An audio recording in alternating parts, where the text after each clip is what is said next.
Super cute Mother's Day 3D paper flowers.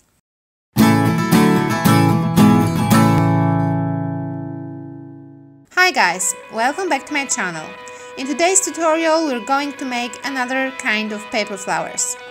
This is gonna be super easy way to prepare flowers for Mother's Day.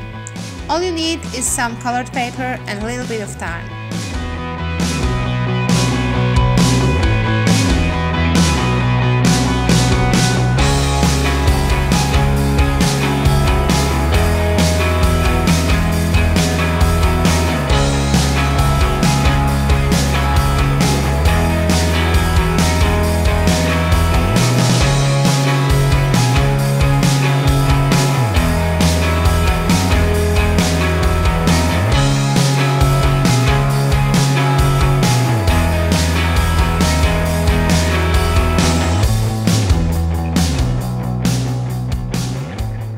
I hope you guys like this video, and if you do, don't forget to give a thumbs up and subscribe my channel.